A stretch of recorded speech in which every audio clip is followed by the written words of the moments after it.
What's going on, everyone? Welcome back to Sprint Car Nights.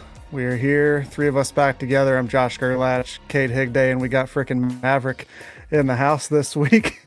Decided to get out of the jet and join us, which is pretty exciting. Blake is rocking the Halloween costume. He was teasing a little bit earlier today on Twitter, so pretty honored to have such a big celebrity on with us. This week, unfortunately, we had a late issue for our guy Connor Wade. He was going to join us to preview the World Finals, and that happened. So the old truck had to go to the work area and get some repairs. So no Connor tonight. It's just going to be us three. Got some news from World of Outlaws this morning, some driver news from late last week that we're going to go through, and then we'll do a little World of Outlaws World Finals preview.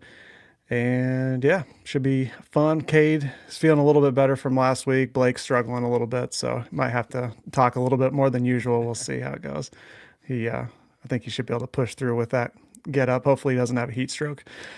But make sure you hit the like button, share this video wherever you're watching, Facebook, YouTube. That will help us out a lot. Then hit subscribe, leave 5 stars on Spotify, Apple Podcasts, wherever you like to watch or listen. We would appreciate it. Boys, how we doing?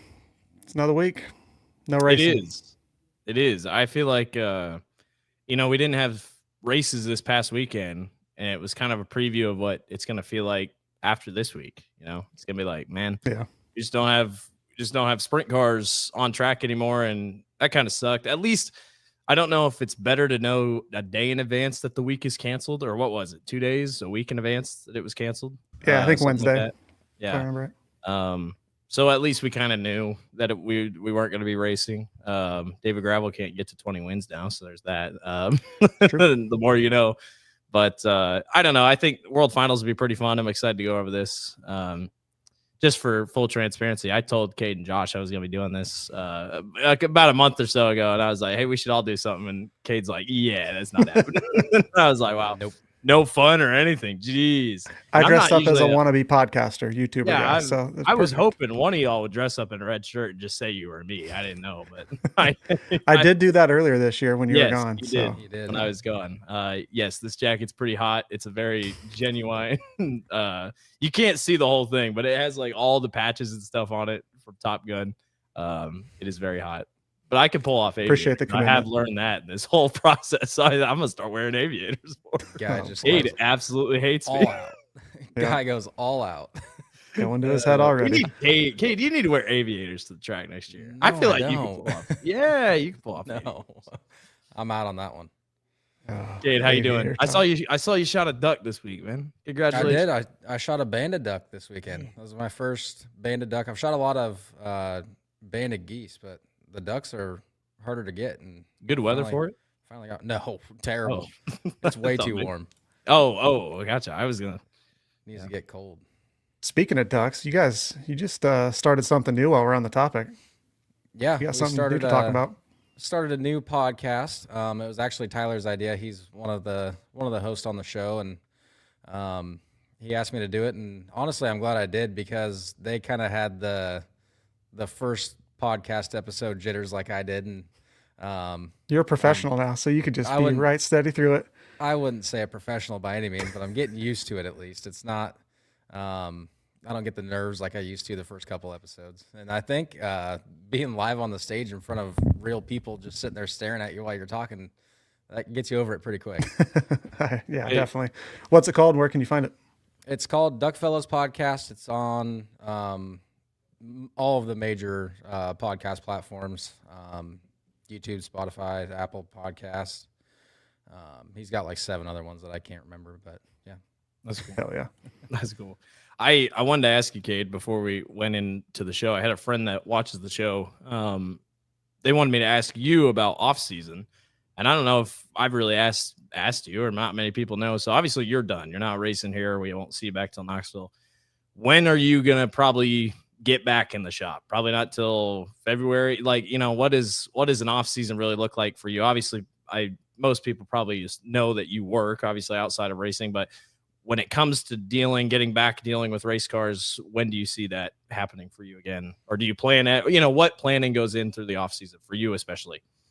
Usually like October, November, and the first half of December, we'll still go out there, but not anything like we usually do. We're out there 7 days a week for several hours a day through the summer. So we take some time off, and my dad and I both really enjoy to chase some wildlife, and that kind of stuff allows us some time to get away from the shop. And as soon as middle of December hits, we're full bore again, and usually we have our stuff ready by end of February completely, and then it's just kind of going through spare stuff and getting the extras ready. Are you always thinking about racing? Is that a dumb question? 24/7. Yeah. If you're not, I feel like you're just not in it, Yeah. Like I feel like you should always be thinking about it. Yeah. That's cool. I was curious. It was a good answer. So. Yeah, it's a little different for us. Like a lot of people are still 4 bowl. Yeah. Geez, that was a good one. Full bore. Getting ready already for next season, but we don't get too crazy about it until everything gets really cold and we have nothing else to do. No. Stu's in the comments. He's holding you accountable. You got a toter to work on, sir. You better get to working on that thing. You've got some cool looking stuff that you were teasing us with last week that it's going to look awfully nice at Knoxville next year. It's going to be cool when you can show that off to everybody. That thing's shipped this week, so we could drop it next week. Boy. Wow. Yeah. Ship today. It's gonna First be cool. class shipping. Jeez. That'd be cool to see that thing in person. It's going to look good. Well, boys, we'll see. We always say that we might be a little bit shorter than normal, but who knows? We can talk a lot. So we do have some news items that we need to get through. This morning, actually, the World of Outlaws announced that they will be going back to Canada next year in 2026. They are going to have the Six Nations Showdown at Ohsweken Speedway in July. It is going to be a 2-day show, Tuesday, July 21st and Wednesday, July 22nd. The first night will be $15,000 to win, and the second night will be $20,000 to win. I think that's good. We saw some really good racing, 2 good shows, and a really good racetrack, I'd say, both nights this year when they were at Ohsweken. I bet Connor Morell is probably pretty excited to get back up there. Dylan Westbrook. He's another one that has had a lot of success up there. I can't remember if it's at Ohsweken or just a couple of their tracks up there. He had double-digit wins, so be cool to see those guys up north again. I think it's good anytime we're racing up there. I know logistically it's not the easiest for the teams in the series, so that's going to be probably a little bit of a struggle again, but I think it'll be good. It's good to see those fans up there get some World of Outlaws racing. Yeah, I think, for the most part, I think this is kind of the start of a movement in Canada for sprint car racing. Earnhardt, he's with the World of Outlaws. Obviously, he's up there in the booth helping out with the broadcast. So Earnhardt's been a part of it. And, and him and I were texting back and forth when he was up in Canada. He had all good things to say, as has most people that I have talked to that went up there. And there's a lot of good racetracks up there. I mean, not just by the border. I mean, if they really wanted to, they could go pretty deep into Canada. You got some pretty nice dirt tracks. Logistically, it is tough getting all those trucks across the border, everything else. It is. I mean, it's something that you have to plan ahead for and everything else, but there's a lot of fun racing up there. And there's a couple really good Canadian sprint car drivers that really want their chance to have the guys come on their own home turf. And yeah, I think it's really cool. I like expanding to different tracks in different countries. I mean, I don't know if Mexico's got any tracks, but it'd be pretty cool to at least try to cross into Mexico and see what's up. Also, I think the Outlaws should maybe try Australian swing of some sort in the winter. I just think that'd be so cool, especially with what High Limit's doing. But I think it's awesome. Canada's great. I'd be cool to maybe see. I don't know what's up by like the Vancouver area, like when they're up kind of near Skagit, whatnot. What might be up there? Does Alaska have a sprint car track? I don't know, but it's just really cool. This is awesome that it's back. Yeah, it's awesome that it's back. Yeah, like you guys both touched on, I've heard that it's a logistical nightmare, but everybody you talk to loves racing up there. They have nothing but good things to say about it. So, yeah, it is cool to see them going back, and I'm sure everybody's going to enjoy it like they have for the past couple times they've gone up there. For sure. And I'll work on my pronunciation. I'll get that right. Awesome. Daison Pursley. We've talked about it. You know, it's been in the news, been all over Dirt Tracker. He kind of was all over that from, I don't even know, a couple weeks, month ago. He was finally announced as the full-time driver next year. He's moving over to KKR. He's going to drive the number 9, which sounds like he was pretty excited. That was the first number that he raced as a kid. Even had the little Casey Kane swoosh through it. So there were some cool pictures that High Limit shared also from back in the day when he met up with Casey and everything. So he is going to be the driver that will replace the now retired or semi-retired Brad Sweet. We've kind of touched on this a little bit, like I said, but I think it's a home run hire for those guys. I could see him winning multiple races in that car next year, especially if they have a lot of that same crew that has won championships with Brad. I think it's, sky's the limit for those guys. Yeah, I think so. And I mean, it's a great hire. I mean, we talked about it last week when it was pretty heavily rumored. The one big takeaway that I take from this is I think Casey Kane's done. I mean, it just feels like this is probably it for Casey Kane in a sprint car at least. And that makes me sad because, you know, Casey Kane was he's a pioneer of the sport in a way that, you know, his team dominance is what has created, you know, such really good, talented drivers. He's a Hall of Famer. He's no doubt a National Sprint Car Hall of Famer because of what he's done as an owner. Yeah, it just stinks. I hate that the end of his career was kind of plagued with injuries, but he was always so on top on the ownership side. Never won an outlaw race, which is just crazy. I mean, just insane. But never won a Knoxville race or not. Well, I should say, I don't think he won a Knoxville sprint car race. I think he won maybe some other type of race. His final win was Huset's, I want to say, which that was cool. I do remember that. Either close way, with High Limit also. Yeah, it's come very close. Awesome. I mean, just an awesome career for Casey Kane. If this is it, if he's not going to get back in a car, but for Daison Pursley, I think it's huge. Is the expectation top 3 in that car? Would you say in the points, guys, based off what that car has done? You go first, Kade. It's hard to say. I mean, that's a tough field, and you had a couple of guys get injured that still perform, but not to what they normally do. So it's hard to say. I just wanted to touch on, I was really interested to see if they were going to go outlaw or high limit, which obviously, like with Brad, high limit obviously makes sense, but you have a young kid that can kind of really burst on the scene in either of those series. So I was just curious which one they would go with. I figured high limit, but I still had the little bug in the back of my ear saying they were going to go outlaw racing. Honestly, I would have been shocked if they would have went outlaw racing just because of the tie with Brad and everything. Yeah. That would have been interesting. Would have made headlines for sure.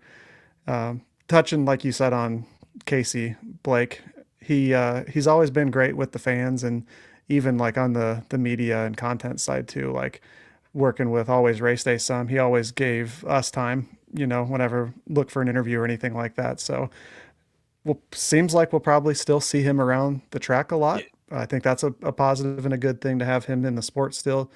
But as far as top 3, I think that's very aggressive for someone that's still in their second year. This is going to be a second full-time national 410 sprint car, winged car. I don't know if I would put that much pressure on the kid, but I think a top 5 run, that car is definitely capable. And I think that he is a capable driver, as we've seen. And we'll talk about it a little bit later in the show when we talk about Outlaws and in the point standings. Consistency is what it's all about. And you just have to limit your tough nights, and we'll see how he can do that, because he's shown that he can win with high limit multiple times. So be interesting. Yeah, and there's tracks that he struggled at, and then there's tracks that he really excelled at. Like when they go to Eldora, expect Daison now in like one of the fastest cars. Expect Daison Pursley to be a really big beneficiary. And I think Knoxville too. I mean, truly. I mean, he ran well at the Cappy. He's won here in a USAC car before. So I mean, I definitely think that he has the capability he's gonna win races. I don't think that's a thought at all. But it's a big get. I don't know exactly how many races Brad's probably going to run. I've heard 20. I've heard 15. You know, I don't know. Could it be midweek stuff? That'd kind of be funny if he still ran midweek races and just tried to go for a midweek title. But wouldn't put it past him. That would be cool. I wouldn't either. Yeah. I wouldn't either. But I guarantee he'll run the Knoxville Nationals again. I mean, he'll run the Knoxville Nationals. I think he'll probably run the Kings Royal. But yeah, just kind of take a step back and see what happens. But I'm with Cindy, by the way. Just looking at you over there. It's that comment has been staring at me since it got typed, and I've been thinking the same thing this entire time. Yeah. Same spot. It's the Aviators, man. It just does. It really is. It's the whole getup, and then you still have the red shirt on. I love it. Yeah, you're so committed to the bit. I love it. There was also some other high limit driver news as well. There were some rumors going around, I'd say, about whether or not there'd be a driver change when the CJB Motorsports number 5, which was Brennan Crouch this year, and they did come out and say that he will be back. So no driver change there. I think that's good for Brennan. Another year with the same team, just continuing to gel. We've touched on that, with drivers and just kind of giving our opinions as well on how important it is to have that consistency with your crew and everything. And he showed growth, I would say, in the latter half of this season, and was, fighting for a win and stuff, at Port Royal. Blake's laughing. I must be freezing or something, but I think he's one that look glitchy. Uh-oh. I don't know how much of you heard, but I think Brennan is one that could be a contender for some wins next year, depending on the circumstances. Yeah, I do too. Go ahead, Kade. No, you're good. Go. I was just gonna say, I mean, he's had shots this year. I mean, he's shown flashes here and there. I think they definitely want to see more. We saw Spencer Baston. He was pretty competitive in that car, all things considering. So they definitely want to see more. I think that this might be one of those where he's just, if he doesn't win a race next year, we might see what happens, but I'm happy for him that he got another ride. Yeah, it's good. Brenham's a good dude. I hadn't really, you don't see him outside of the car a ton just because he's not part of the draw or the invert draw wheels and the, everything else, but he seems like a pretty good guy.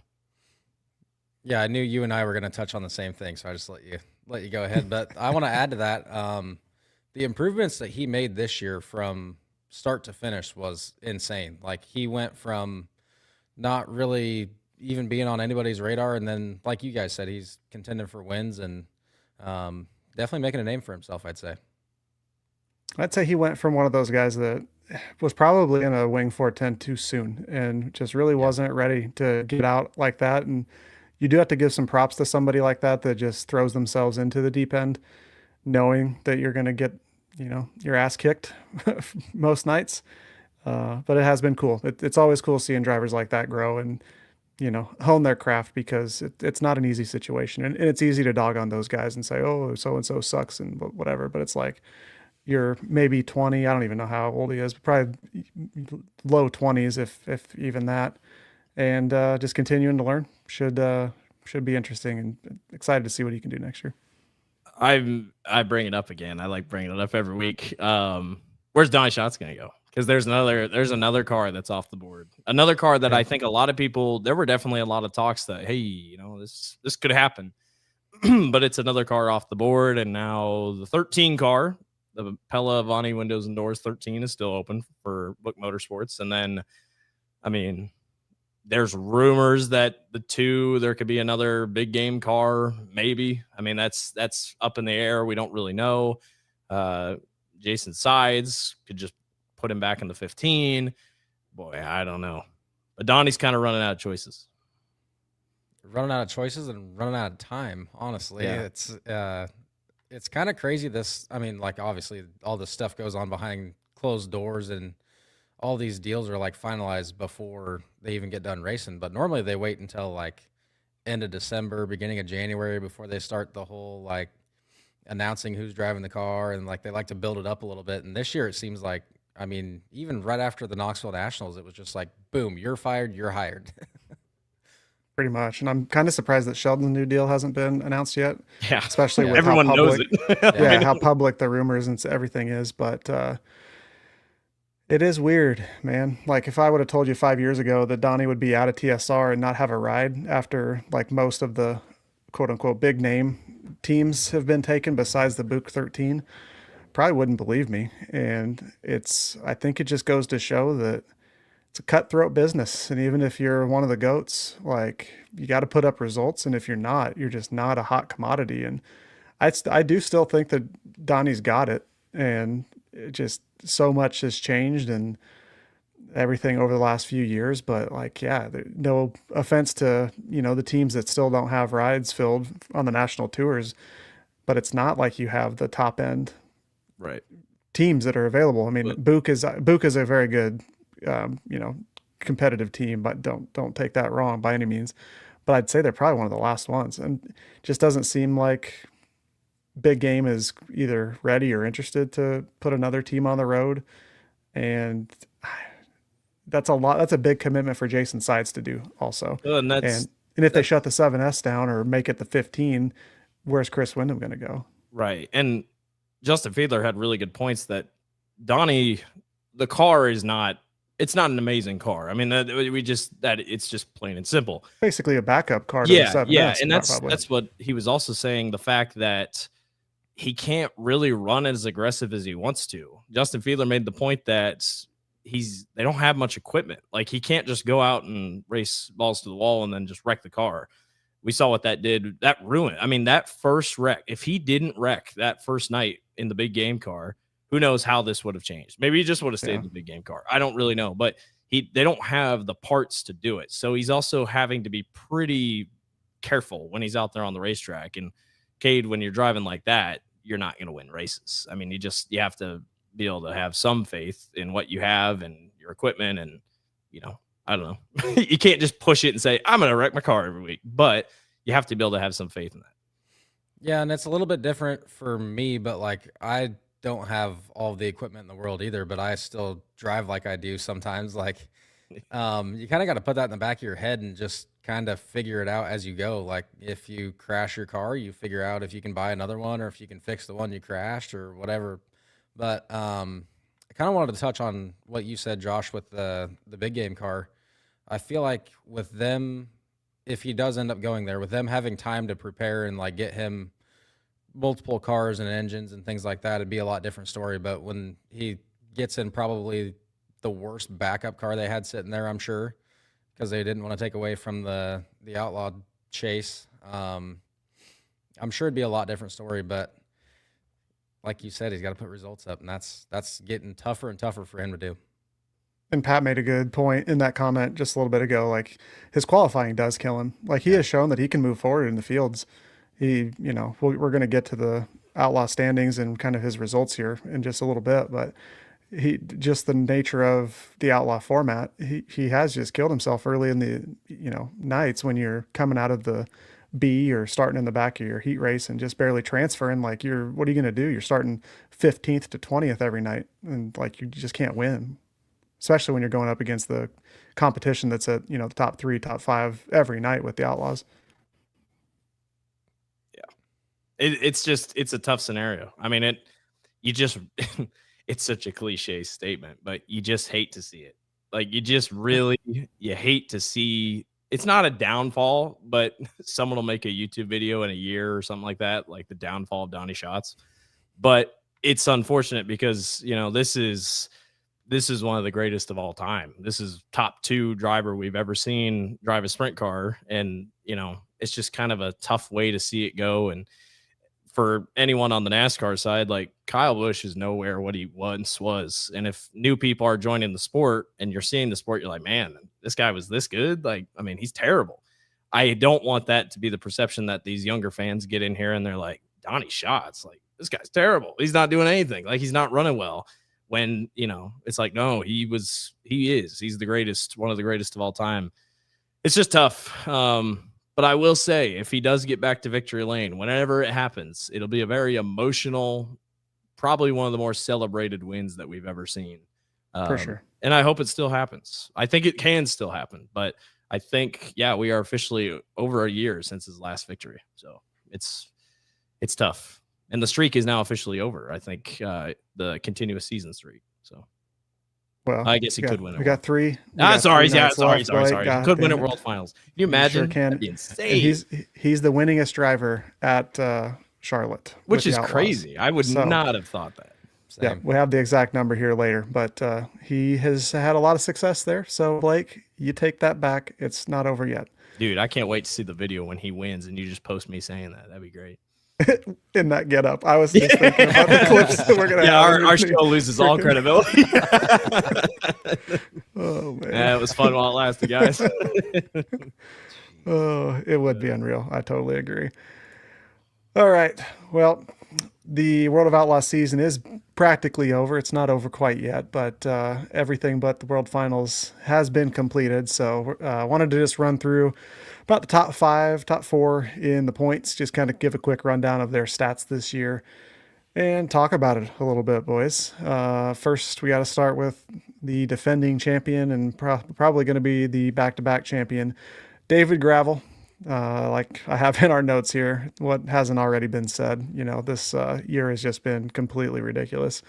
It still is crazy to read some of these. He's got 65 features. He has 62 top 10s, 54 top 5s, and 16 dubs with the Outlaws. And I believe it was a high limit win as well, right? I know he has 17 410 features this year. That is insane. Yeah. I mean, it's I'd be curious to go back and compare it with Brad Sweet years. I almost want to say this beats out any of Brad Sweet's years, maybe. I'd be hard pressed to see it not be. Yeah. I'm not going to get into the conversations about competition level and anything like that. Just because I don't know. It's a useless conversation. I mean, you can only race with who you're given to race against. I don't know.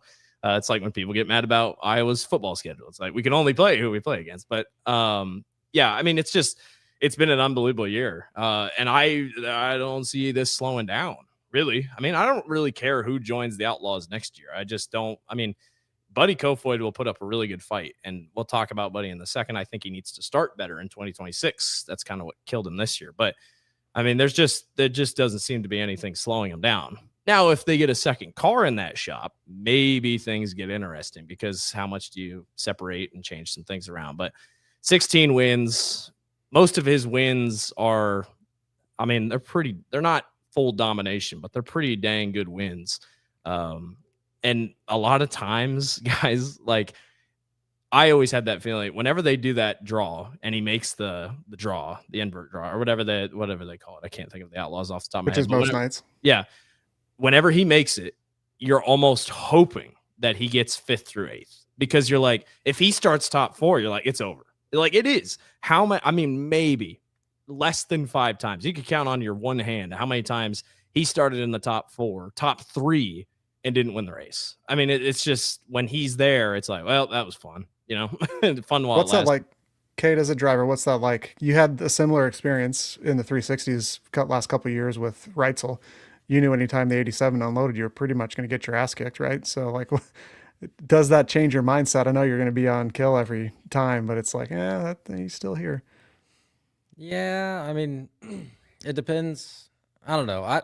That doesn't really change my mindset any.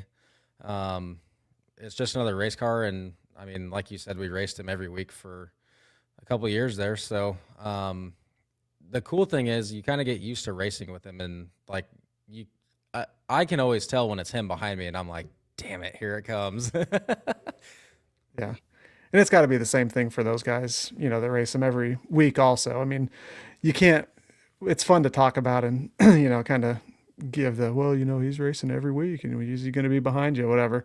But it's like he's just another car out there too.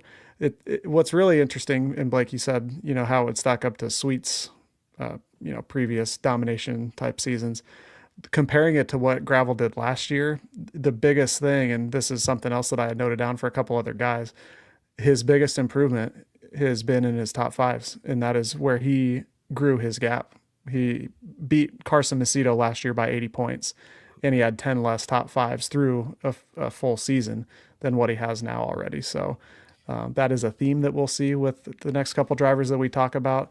That is where he built those up, and not, having DNFs is big, but finishing in the top 5 in basically the top 10 in every single race that you run. I mean, that's just incredible. Does sprint car ratings have quick times? Because I swear his quick time, he might have more than 20 quick times this year. I have to go back and look. Like, and I just feel like, because sprintcarratings.com is the place to go for stats. We did use a lot of those in this episode as well. So yeah, and I think, with that, it's like your quick time, you're set for the night, especially with the Outlaws format, because you get to start on the front row of your heat race, not like Knoxville where they put you back a couple. Then you're in the dash, and then it's all like, all right, if we get lucky on the dash, we get lucky on the dash. So you improve your odds as the night goes on. But I mean, I don't know how many times it did not matter how late he went out. It's quick time. It's quick time. And we obviously see, like, some guys are just really good on certain tracks, whether that be half miles, quarter miles, whatnot. He is good everywhere. There is literally, I can't think off the top of my head, a place where they were just bad for the whole week. Like there just wasn't. I mean, even Knoxville, the Nationals, still very competitive. I mean, it's just, it's unbelievable the run that it's been this year for them. And that's why I won't listen to any of the slander about, well, he's not racing Rico or any of the high limit guys. I don't think it would matter most nights. Yeah. He has dominated. You just walk through it all. Like, sometimes you just got to give some respect. I know fans can say whatever they want, and you don't have to like the guy, but damn, he is just putting together quite a streak. And honestly, it's interesting to see what it can look like, over the next couple of years. Yeah, I definitely agree with Blake on the hoping he draws higher up in the dash draws. It definitely makes it more interesting. I mean, you hear people boo him, and it's literally only because he's that good. That's the only reason people are booing him. Heard it with Donny. Heard it with Brad. It drives me nuts. It's like, have some respect for the guy. He's putting on an absolute clinic. I mean, it's insane. Earnhardt gave a shout out there. He's got 31 quick times according to his World of Outlaws driver page. So, only about half the races he's quick time. Yeah. That's insane. Unbelievable. Absolutely insane. Unbelievable. I mean, and remember Hard Knocks night, it was like, it was too easy. Like, it just felt easy. It's like, all right, job finished. Show up to work and just do what you got to do. So, yeah. Okay, here's a quick question before we move on to the next driver. Do you have any insight on why most second laps are not as quick as the first? I feel like half the time they're running out of fuel, honestly, because they try to cut it so close for weight, and then they don't put quite enough in. You've never had that issue running out of fuel? Are you one that'll always do top one lap, bottom one lap? No. Or will you'll sometimes? No, he's not, especially when I don't tell him. Josh told me bottom, but it can't be bottom. No, the guy absolutely grills me after I qualify that, oh, yeah, the bottom was there in 3 and 4. And I'm like, yeah, gee, thanks, guy. It would have been nice to know. It is so funny. Like, Tony and I will be in the booth during qualifying, and you just know when a lap's fast. Like, you can just, like, you can see it. Yeah, especially when they come off a 4. Like, if you got it hooked, it's just...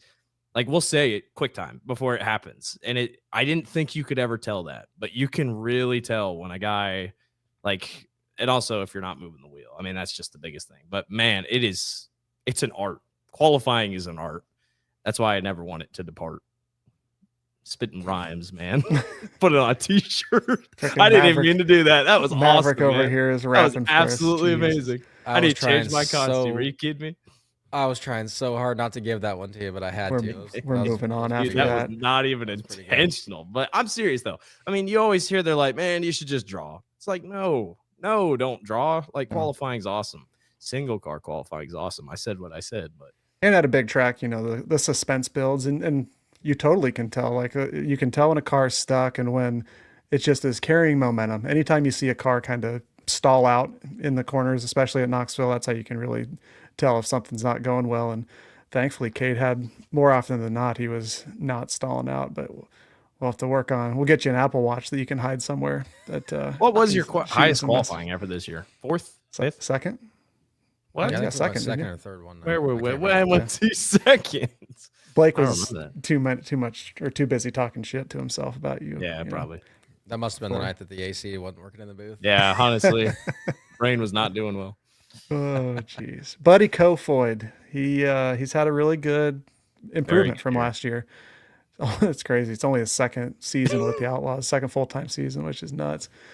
That guy, he has 65 features as well, 56 top 10s, 42 top 5s. That is a 10 top 5 improvement so far over last year. And he has 11 wins. That's second, tied for second most this year with Carson Macedo. That is up 4 on what he had last year. That is also why he has improved from finishing 7th last year in the standings to most likely going to end up in second. He's going to be contending for a championship. I think it's easy to say, it's low hanging fruit here, but it's going to be the gravel and Kofoid show for the foreseeable future. And I am ready for it. Kade. I couldn't tell if you were frozen or what was going on there. I didn't want to talk first every time. Guy just wasn't moving. Yeah, I totally agree. It's going to be the gravel Kofoid show, and he's like all the loose ends that he had to clean up to be able to contend for a championship. He did, and obviously it shows in the points. Damn good year for him this year, and I feel like him going into next year that much more confident is going to be even better for him next year. Is he still our biggest earner money wise? Oh yeah, yeah. Oh yeah. I think by a good margin. Some can value that and say, yeah, he was a better driver. I mean, he won the bigger races. I think that's what we've learned about Buddy is dude knows how to show up in the big moments. I mean, he has that clutch it factor. A lot of people thought he really could win the Nationals because remember, he was really hot there before coming in and had a good run. I mean, all things considering, he was really strong on his prelim night, kind of trying to get up through the field and whatnot. But yeah, I agree with you. I think, that car is so fast. We've seen that even when James was in it and whatnot. They want to win. I mean, they're really strong. They're well put together, and Buddy wants nothing more. That team wants nothing more than to beat Todd Queering in big game. Now I think Buddy could definitely be better on the bigger tracks. I think that's something that they got to improve on. He is a bull ring guy. There's no doubt about it. I mean, that's just kind of how it is. But I think you want to see a little bit more speed on the bigger tracks like Knoxville and whatnot. But yeah, I think this is great for him, and I'm sure he's happy to see more Husets on the schedule, just as he is, for some seeing Knoxville show up a little bit more. But yeah, Buddy's gonna be right there.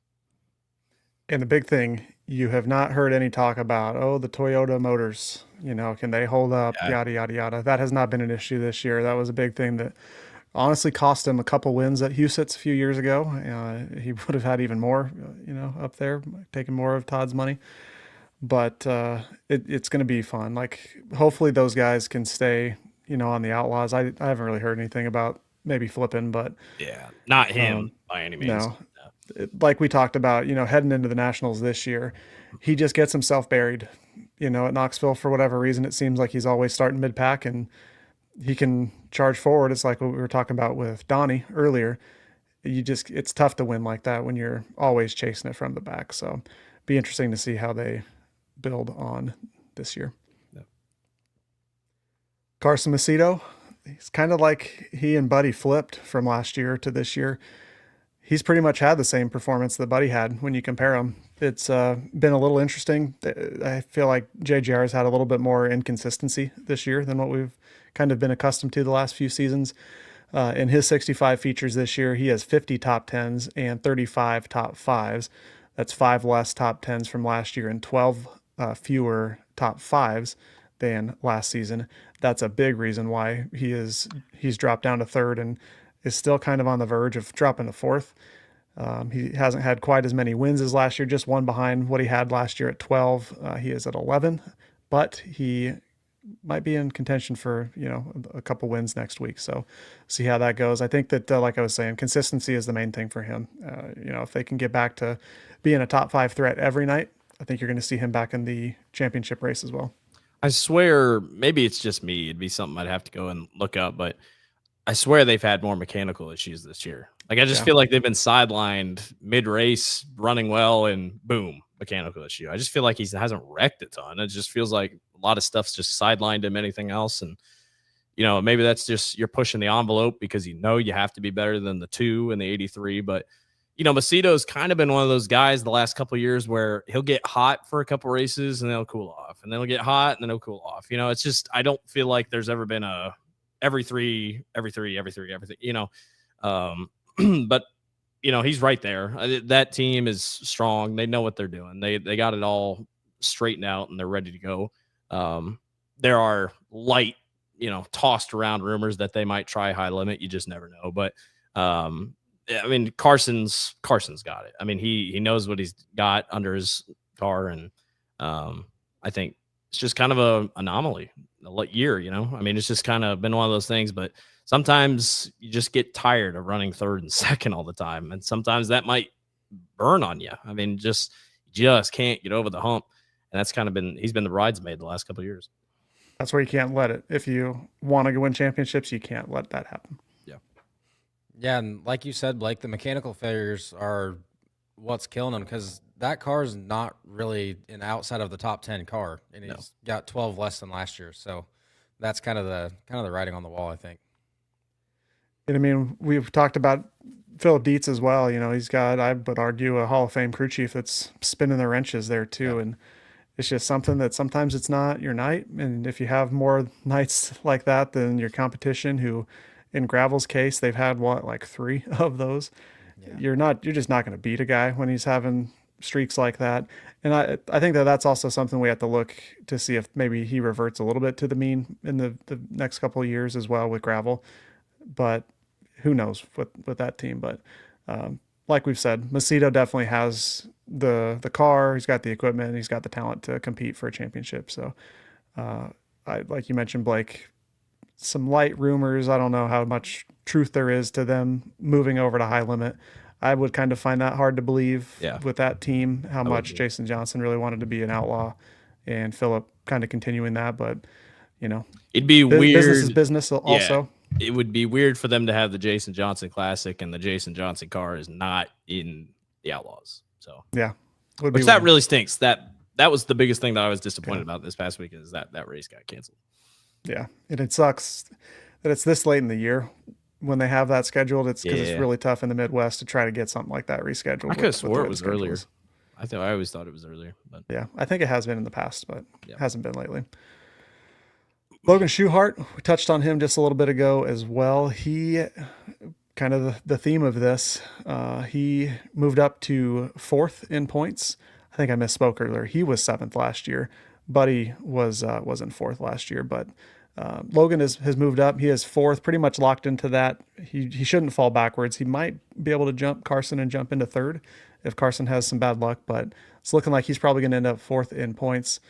He has only had 63 features this year also, not the full 65 like the other top 3.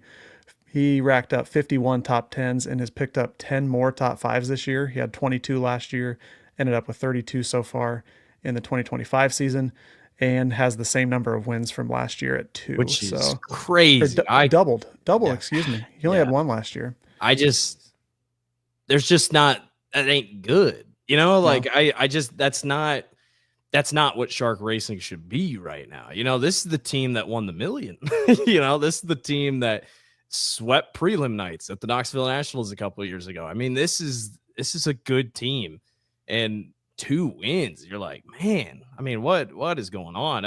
The top 5 things is awesome, because that in a way is more consistent, but it's like, okay, but finish, I specifically remember several races this year. He's right there. He's top 3, top 2 leading, and he just can't seem to finish. I don't really think they have the speed at Eldora. Usually they're a bigger track kind of team, like at Jackson and at Eldora and Knoxville, and even the Grove. But yeah, the 2 wins is just not great. And if I remember, those were almost in succession. Like, I think they just rattled them off pretty quickly back to back.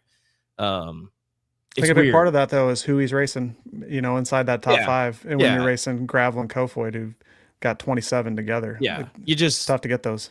You got to win, you can't just keep holding. And it wasn't really rumors, but there were rumblings that, when everyone's like, man, some people are going to be tough in silly season. Logan's name, I did hear a couple times. You're like, well, they could let go of Logan. Did Gio win more races than Logan this year in the Outlaws? How many races did Gio win in the Outlaws this year?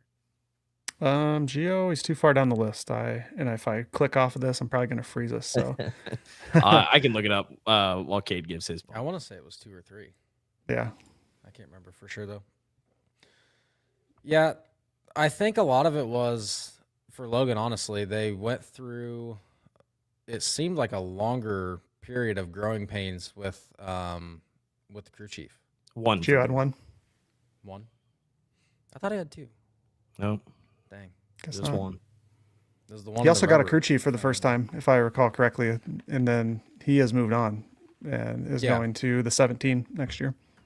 Yeah, that was where I was going. They went through a lot of growing pains with that crew chief, and then they've kind of picked it back up since he left. So I feel like maybe they're kind of realizing, like, damn, maybe we shouldn't have done that.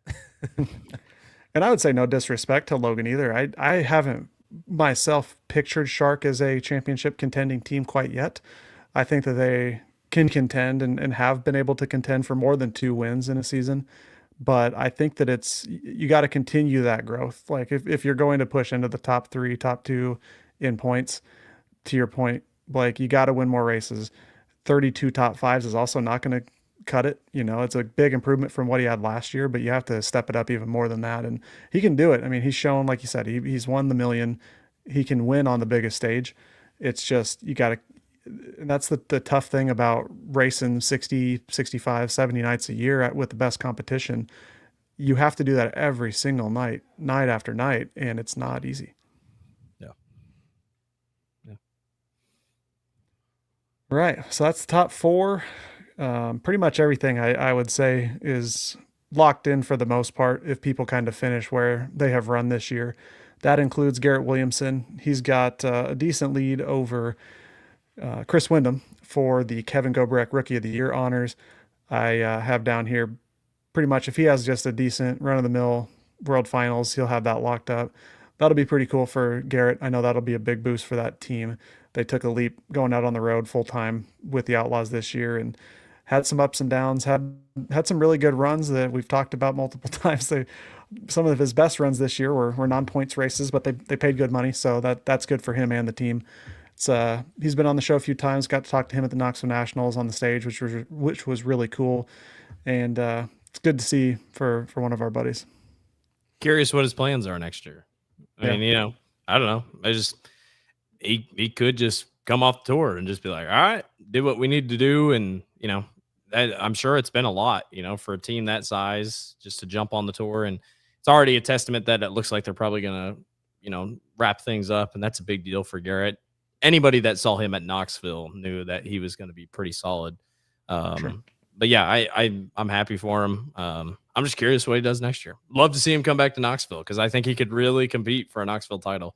But happy for him. They did really well this year. Even when the races that were non-points, even when he did well, that's a testament to they got better. They proved that they can hang with anybody. Yeah, and I think the coolest thing is, like, a lot of times when somebody wins a Rookie of the Year deal, it's like a total blowout in the points, and like it wasn't even close. But they've been neck and neck all year long. It's been really fun to watch, and obviously a huge congrats to Garrett if he does get that wrapped up, which he should. That is super cool to do. Like I said, especially with that close of a points battle all year long. It's in great company, It's been a who's who that have won that honor. So, and honoring Kevin Gobrek is a big deal in and of itself as well. So maybe that's something we'll have to get Garrett on here in a month or so. And if they haven't announced their plans, maybe we can pull that out of him. But while it would be cool, I agree with you, Blake. If he was back in Knoxville, it'd still be pretty sweet if he's out on the tour and competing for some outlaw wins. Get his first outlaw win would be pretty sweet. Just a couple other guys that stood out to me looking at the standings. I feel like we're hammering him here lately, but Donny Schatz, he is 6th in points and is... Watch out.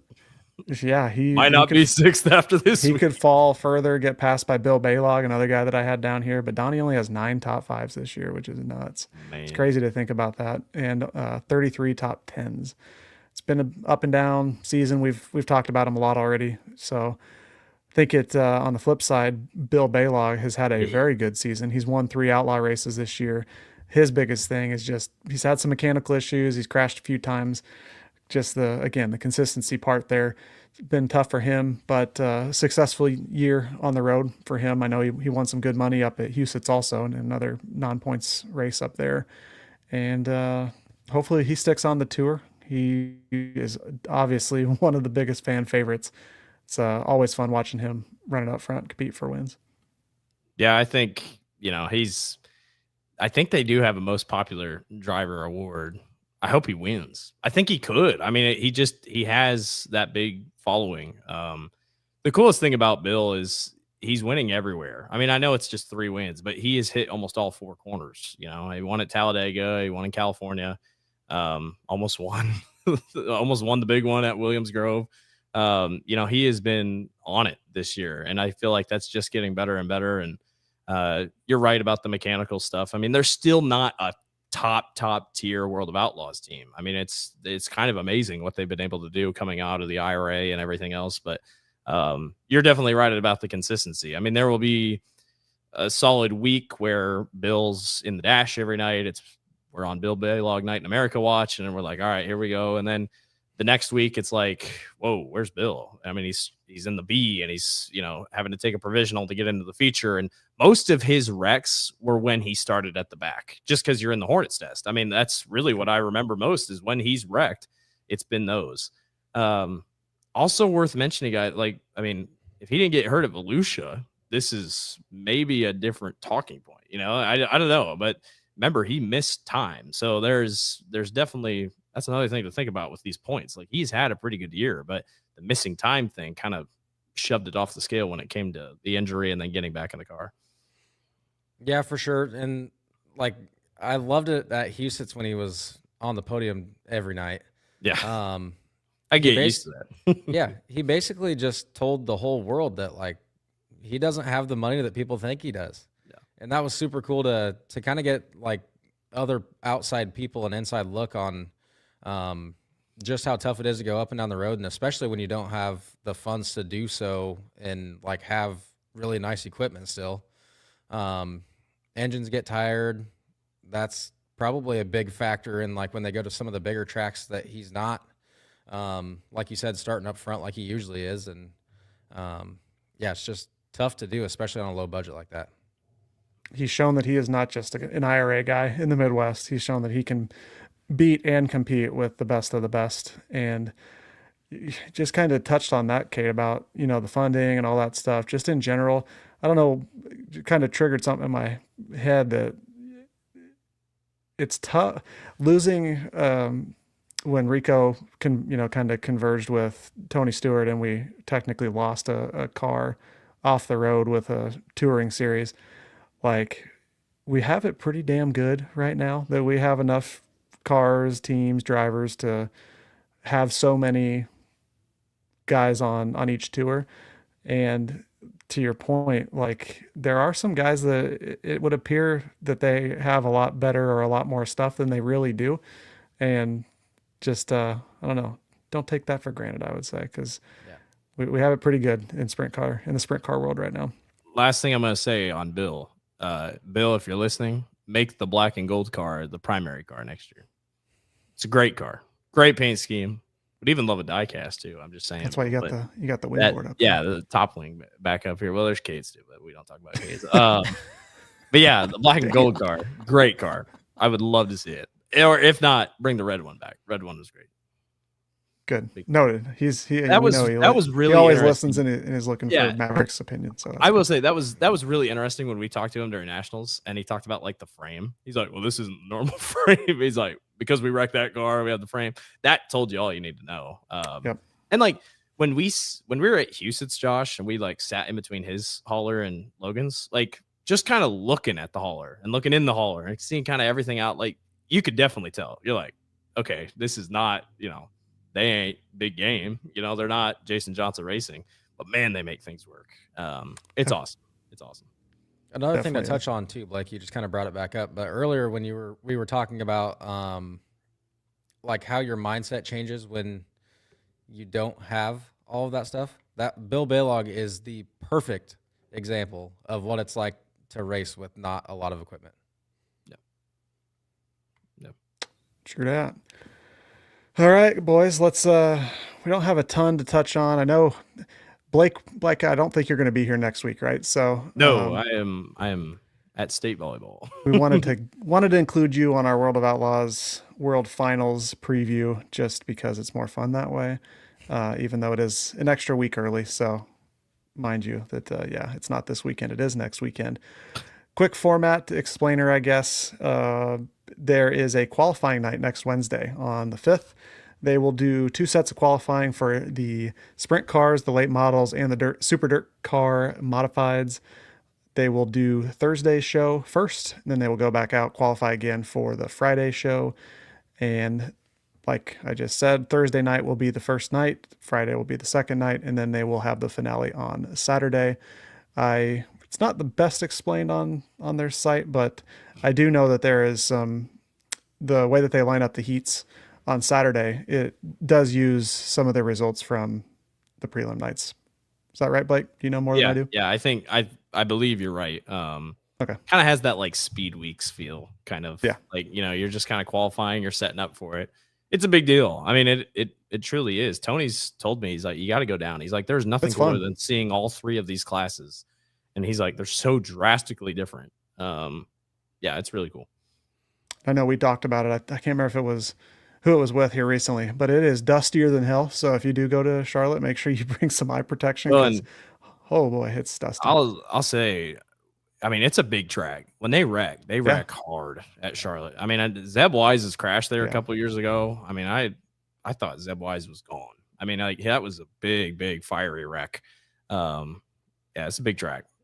Yeah. And it races really well. Like I've only been down there once, and it was cool seeing all the different cars and the way that they race. Right across the street from the racetrack.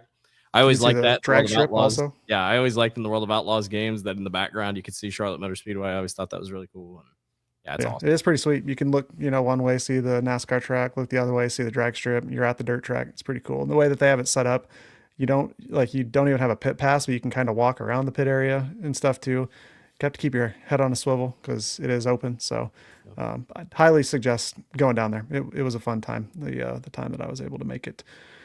Last year, David Gravel, Carson Macedo, and Tyler Courtney were all victorious. We didn't have anybody win more than once, which was pretty interesting. And hopefully we can kind of see that parity shake out again here this next weekend. I do think that obviously both Gravel and Macedo are going to be fully capable of winning again this year. Gio Scelzi, is this the time? That car won there last year. Do you think Gio can get it done next week?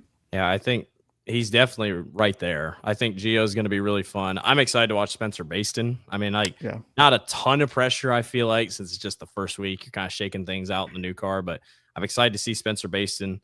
NASCAR will be done. Kyle Larson could go if he wanted to. I think that'll be one. Rico Abreu will win a night. Book it. I truly believe Rico will win one of the nights. So there's my, if you're going to bet on anything, bet on Rico Abreu to probably win one of the nights. For sure. Yeah. And I was going to say the same thing. Yeah. You have it down here, but Brent Marks is not a bad pick either. Like this, it's kind of like Texas. I mean, the track is kind of like Texas, the dirt track in Texas. So, or Texas dirt track, whatever they call it. It's similar in that matter. So yeah, I think he'd be a pretty good bet too. Yeah, like you said, Brent has had success there. Logan he has the 3rd most wins out of all active drivers. He does have 4 at Charlotte, which that surprised me. I guess I don't really remember those. It must be early, like late 2010, something like that. I don't know. But like we were talking about earlier, that's a big track. They have motors that can freaking thump, so that's not surprising. But Brent Marks is the only other active driver that has multiple wins, and he's got 2. So the way that he heated up to end the high limit season, it would not shock me if he picked up a win down there too. And that anytime the Outlaws and high limit are kind of going at it, the high limit guys definitely want to spoil the Outlaws, and doing it at their big championship weekend, it would probably mean nothing more to be able to do that. So I don't know. There's going to be at least one high limit guy win. I'll say that. Yeah. I don't know if Aaron Reitzel's going down, but I think Aaron would be a pretty good bet, especially how fast they were at Eldora and whatnot. That track's mostly near the wall most of the time. Yeah. Just kind of depends, but yeah. It's a fun track. It's gonna be a fun 3 days, man. I mean, and I highly recommend everyone to watch all the series. I mean, don't just tune in. I mean, it's all gonna be on the same Dirt Vision, everything else. It's awesome. Crowd's usually great. Yeah, it can be a little long to watch, but we don't have any more racing after this, so enjoy it while you can. You know, when sprint cars were on the Speed channel, I remember a lot from the Knoxville Nationals, but I really remember the Charlotte broadcast. I mean, because it was easy. It was right there, World Finals, everything else. Yeah, good memories from Charlotte. It's a fun track. We got Kade. That was a good little dig in the memory bank there. Those were good times. As soon as you said that, I was like, damn, those were always the good ones. Those were. I'm not misremembering. Didn't Brownie get a win down there with Bachhoven on the pit reporter mic for Speed? I think he was. I know he's won down there before. That would make Tony sense, tunes in Tony, sometime. Tony has. We're right, Tony. Let us know. Tony has told me that he's gone down there, but yeah, those are always, man. I might need to watch an old broadcast. those were good times. I love that old stuff is great. I'm glad people are preserved that kind of stuff on YouTube. Yeah, when I get bored in the wintertime, that's the first thing I pull up, and I just start watching races from like the early 2000s and the late 90s. They're not bad quality, all things considered. I mean, there are some, especially the ones that the Hall of Fame have saved, like they have them on tape. They're really good, but they're awesome. Awesome stuff. For sure. We touched on it a little bit earlier, but just to kind of cap things here. So this is the last chance for Donny to continue that streak. He's got 26 years of winning at least one World of Outlaw feature event, which is insane. That's probably, Blake, that's older than you? I can't remember. You 24? I'm 24, so yeah. I have not been alive, or I've been alive every single year I've been alive. I've seen a Donny Schatz win. Yeah, which is insane. And he has, like I said before, 14 career victories. That's the most out of anybody. And if I remember correctly from sprintcarratings.com, I think he's the only guy that has double-digit wins in a sprint car there. So we'll see. I think might be a little bit of a hope and a prayer, but I think I'm not getting off any train yet. I think he's still got it. We'll see. It's going to be as tough as it's going to get. So hopefully you can pull it off, Don. What you guys got? Anything else before we hit a couple results from last weekend? I don't think so. I don't think so, no.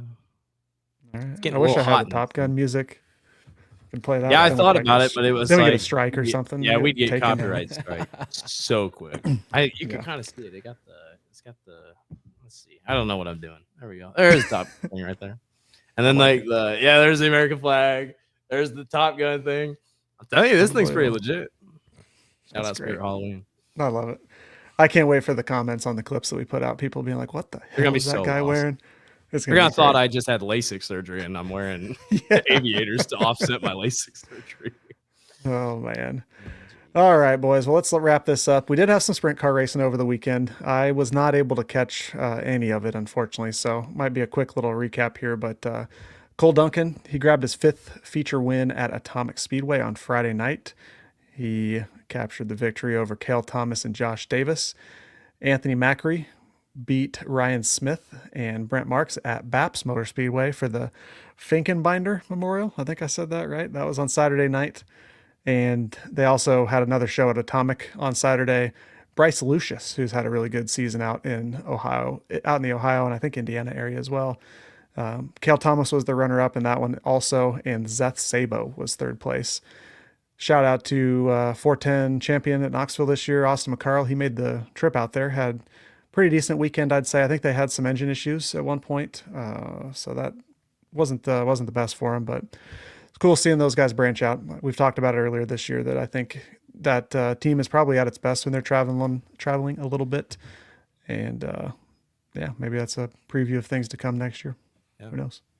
Really cool. Really good racing all across the country. I was this is just me scrolling on sprintcarratings.com. 892 guys have driven a race in a 410 this year. That's pretty good, man. I mean, you always Kade's wonder, you always wonder the health of well, did you run a race technically, Kade? Yeah. No. Did you? I think so. I don't remember. Or did you only qualify in hot lap and then flip upside down? I can't remember. I couldn't remember. So I guess your name might be on here, but 892 guys. That's pretty good. I like how it still keeps track of the money. Shout out Trevor Stover.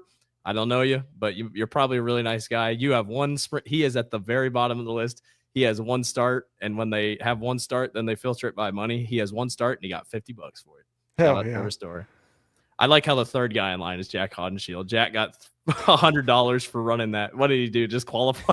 Yeah. So his $100 is from when he went quick time, and then said, I'm not going to race. That's awesome. That's pretty good, though. I mean, the sport is healthy. You know, you always worry, you know, how many cars are in the country, blah, blah, blah. It's really, really cool. 485 races total. How many? 485 races total. That's awesome. Pretty cool. That's why if you're in your area, get out, support them. It, you know, people do crap on streaming. It's not killing the sport, but it can keep some people home sometimes. If they're in your area, get out, support them. There's nothing better than going and watching sprint cars in real life. So you do have one more chance here in the United States, at least. There's probably a few more, but the World Finals, like we talked about, November 5th through the 8th. That's what's on deck. Otherwise, appreciate you guys commenting. It's been fun here the last few weeks, boys. We've had a lot of interaction with people in the comments. So please keep that coming. Like I said before, hit like, subscribe. We're on all the socials at TEAM NETCODE. This is Sprint Car Nights. Appreciate you guys watching. I am at Josh_Gerlach on Twitter, X. Kade is at Kade Higday, and Blake is at Blake_Walker8. At Tom Cruise. At Tom Cruise Maverick. Let's go. Kade and I will be back next week. Keep an eye on our socials. We'll see who we're going to bring in. But, yeah. Any last words, boys, before we close her out? I have the need for speed. See you next Monday, boys.